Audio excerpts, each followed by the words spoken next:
말씀의 제목은 병든 공동체를 이겨내는 희생입니다. 병든 공동체를 이겨내는 희생이라는 제목으로 하나님의 말씀을 잠시 나누도록 하겠습니다. 오늘 제가 목사 안수를 받았던 교단은 이 한국기독교 장로회라는 PROK라는 교단입니다. 교세가 그렇게 크지도 않고 한국의 메이저 교단이냐라고 물어보면 그렇지도 않은 교단이었죠. 그럼에도 한 가지 자부심이 있었던 것은 교회의 규모나 어떤 이 권력을 붙잡는 모습보다는 예언자적인 사명을 가지고 살아가고자 하는 교단의 모습이었습니다. 저 역시 그런 교단의 자부심을 가지고 살아갔죠. 나도 어떤 권력과 손을 잡지 않고 이 하나님의 예언자적인 사명을 가지고 살아가야겠다라는 마음으로 또한 목사 안수도 받았던 것을 기억합니다. 하지만 교회로 돌아오게 되면 교회의 사정은 사실 그렇게 녹록지는 않았습니다. 교단에 소속된 어느 교회나 이 수적인 부흥에 대한 압박은 변함이 없었죠. 그도 그럴 것이 이 교회의 생사가 걸려있는 일이 바로 교회의 숫자의 일이었습니다. 예언자적인 사명을 가진 교단의 모습은 세상에 질타할지언정 꿋꿋이 걸어갔는 듯 보였지만 사실 지교회로 들어가 보면 그 내면의 모습은 그렇지 못했다는 것이죠. 사실 이념이 많이 바래져 있었고 많은 교회들이 양적인 부흥을 위해서라면 그런 교단의 정체성이나 이념들이 도움이 되지 않는다 말하면서 그런 이념들을 버리고자 하는 모습을 많이 경험을 하곤 했습니다. 그런데 그렇게 정체성을 잃으면 나아가야 될 방향이 분산되듯이 어디로 목적을 가지고 나아가야 되는지 우리가 알지 못하듯 결국 그 정체성을 버리고자 했던 많은 교회들은 부흥은 부흥대로 되지 않고 교단의 정체성 또한 잃어버렸기 때문에 결국 저희 교단은 교세가 더욱더 약해지는 모습을 보이게 되었다는 것입니다. 근데 오늘 느헤미야 말씀을 묵상하면서 저는 마치 이러한 모습이 성벽을 재건하고자 하는 백성들의 모습이지 않은가 그렇게 묵상을 해보게 되었습니다. 이 성벽 재건이라는 그 사역 자체는 굉장히 자부심이 있는 일이었습니다. 그렇기 때문에 이 산발락과 도비아 같은 외세의 방해 속에서도 이 칼을 차고 일하면서 우리가 이 성벽만큼은 재건해야겠다라는 자부심을 가지고 일했던 것이 이스라엘 백성이었죠. 하지만 실제로 오늘 말씀을 되돌아보면 내부적으로는 그 정체성이 많이 퇴색되어 있는 상태임을 오늘 본문이 말해주고 있다는 것입니다. 오랜 시간 동안 율법을 잊고 살아오고 이 삶의 고단함 속에서 하나님을 의지하기보다는 부를 축적하는 그런 자들이 굉장히 많아지게 되고 하나님보다 그러한 부를 의지하는 자들이 굉장히 많아지게 되었다는 것이죠.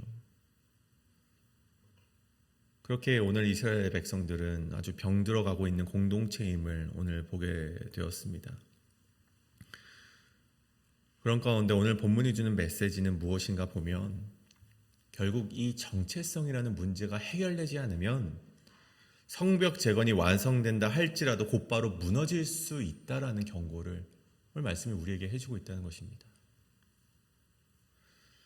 그래서 오늘 우리는 이 말씀을 바라보면서 우리에게 주어진 성벽 재건하는 것과 같은 어떤 우리의 하나님의 사명이 우리 삶 가운데 주어졌는데 우리는 하나님의 정체성으로 그 사명을 감당하고 있는가 아니면 단순히 겉으로 보여지는 멋들어진 성벽을 완수하는 데 단순히 초점을 맞추고 있는가 우리가 이 질문을 가지고 오늘 말씀으로 함께 나누길 원합니다.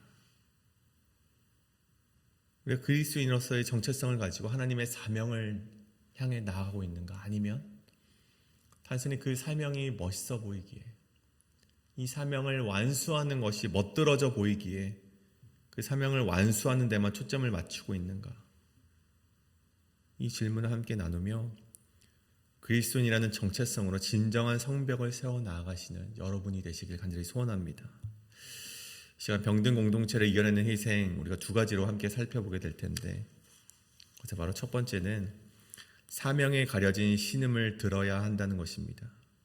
사명에 가려진 신음을 들어야 한다. 오늘 본문 첫 절 우리 1절부터 5절까지는요. 백성들이 크게 부르짖으며 호소하는 장면이 나오게 됩니다. 이 성벽 공사로 모두 지쳐 있는 때 흉년까지 들고 경제가 어려워지자 이 가난한 백성들은 먹을 것조차 얻을 수가 없던 상태까지 이르게 되었습니다.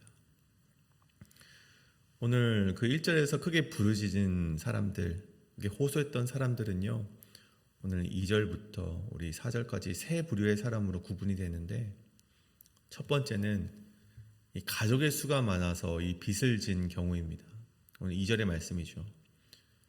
어떤 사람은 말하기를 우리와 우리의 자녀가 많으니 양식을 얻어먹고 살아야겠다 하고, 단순히 흉년으로 인해서 이들이 돈만을 빚진 것이 아닙니다. 이따가도 우리가 함께 다루겠지만 11절의 말씀을 보면 그들이 이 양식까지도 빚진 것을 보게 되죠. 곡식과 새 포도주와 기름까지도 그들은 빚진 자임을 보게 됩니다. 그다음에 두 번째로 이렇게 호소하고 있는 사람들의 부류는 누구인가 보면, 앞서 가족의 수가 많아서든 흉년이 들어서든 어찌 되었던 자신의 밭과 포도원을 저당 잡힌 자들이 등장을 하게 됩니다. 3절의 말씀이죠. 이 고대 이스라엘 백성에게 생명만큼이나 귀하게 여김을 받던 것이 바로 이것이었습니다. 밭과 포도원, 집이었죠. 그들에게 안전하게 버팀목이 되어야 될 집과, 그리고 그들의 살아갈 희망이 되어버리는 희망인 이 밭과 포도원을 모두 다 저당 잡히게 된 것입니다.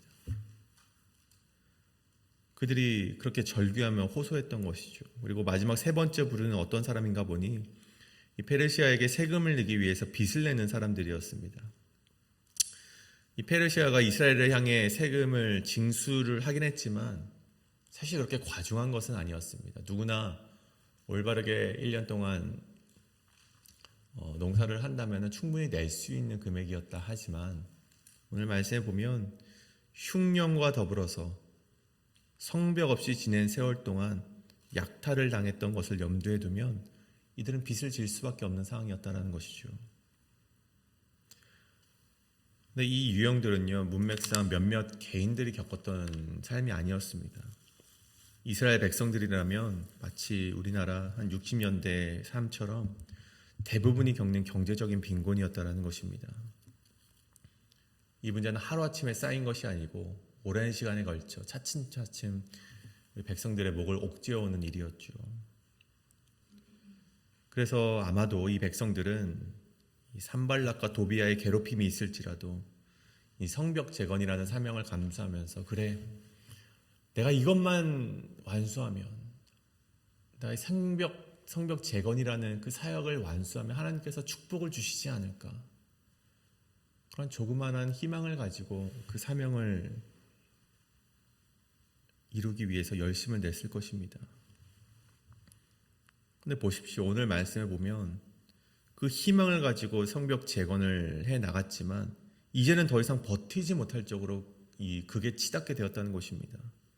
문제의 고름이 터져 나온 것이죠. 5절에 보면 이제 우리의 자녀를 종으로 파는도다. 우리 딸 중에는 벌써 종된 자가 있고 우리 밭과 포도는 이미 남의 것이 되었으나 우리에게는 아무런 힘이 없도다 하더라. 여러분, 얼마나 이 기가 막히는 일입니까?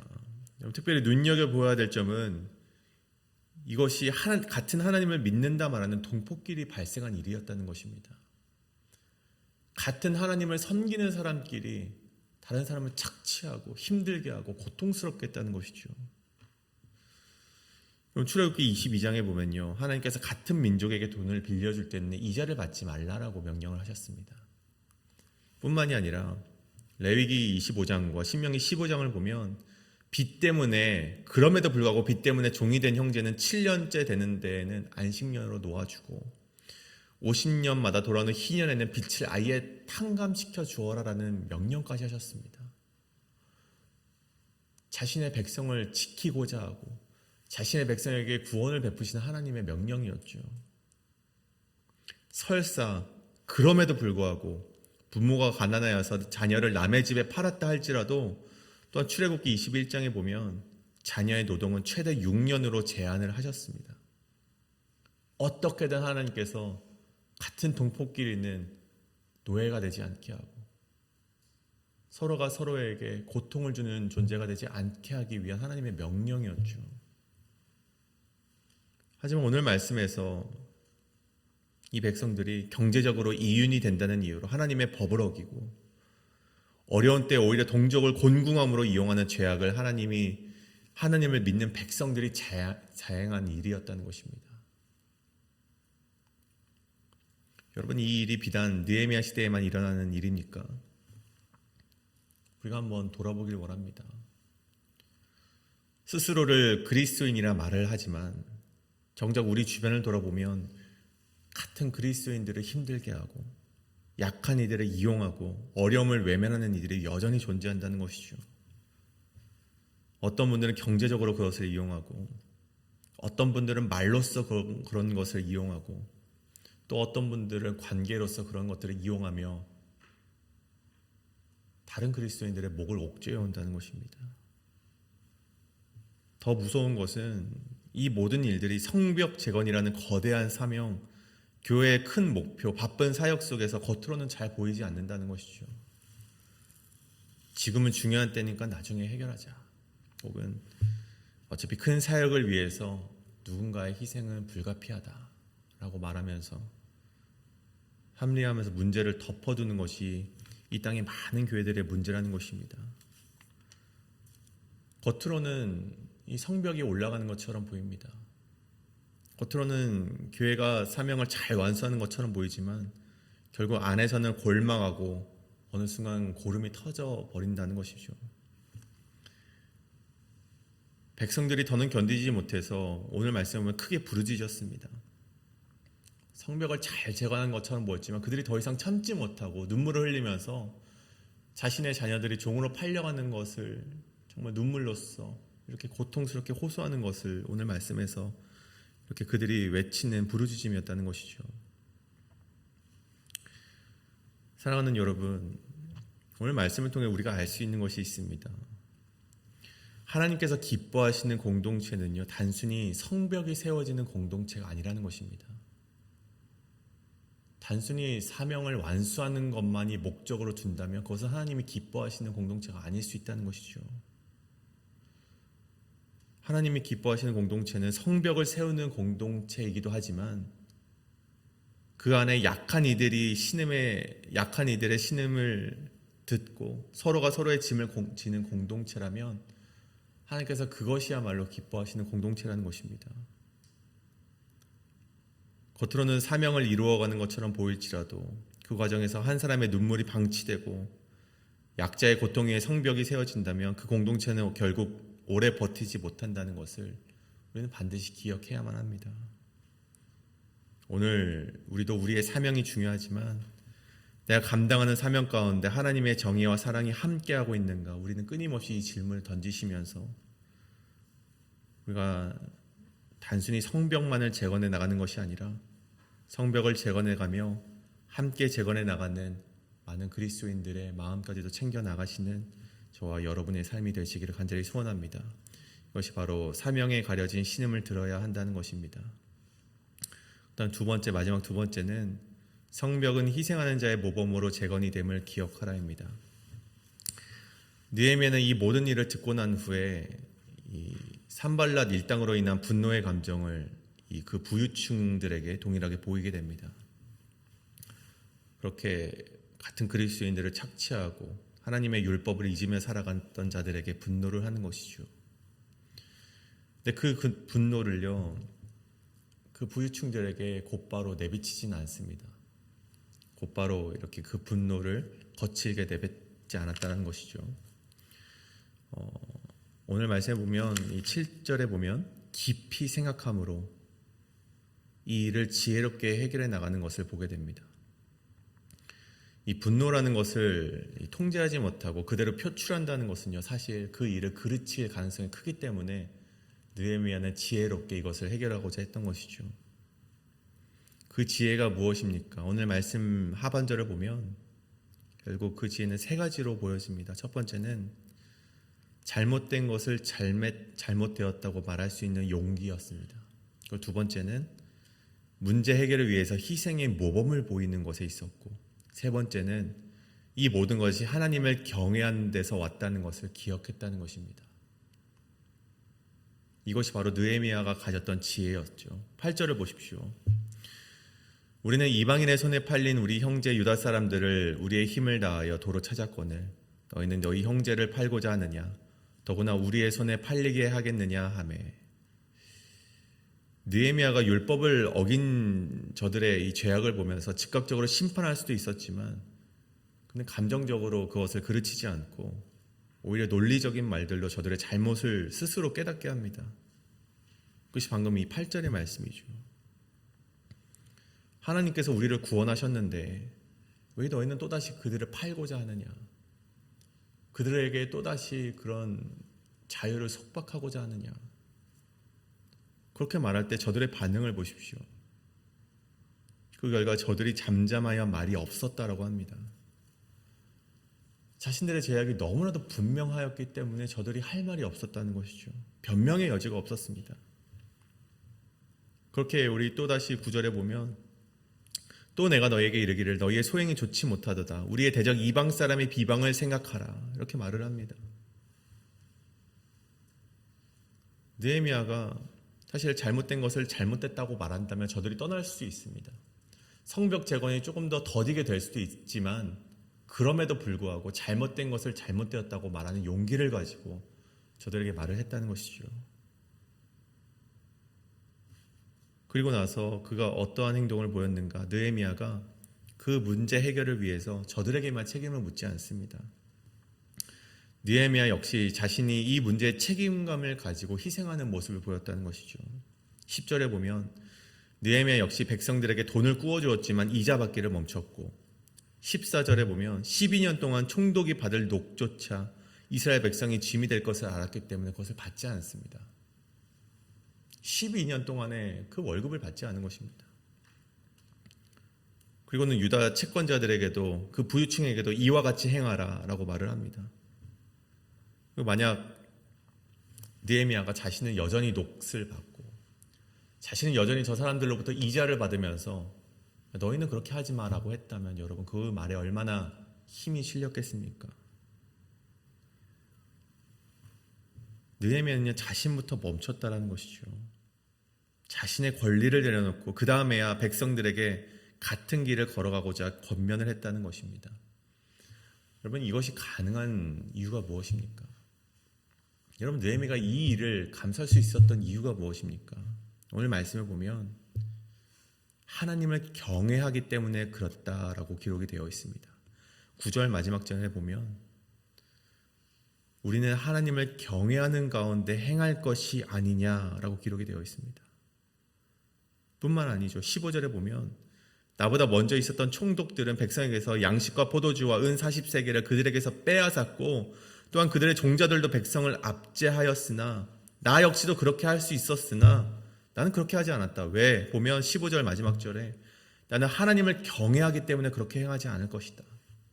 하나님을 두려워하기 때문에 그렇게 하지 않을 것이다. 이것이 바로 느헤미야가 가졌던 세 번째 지혜라는 것입니다. 사랑하는 여러분, 저는 이 고백이 우리의 신앙이 되기를 간절히 소원합니다.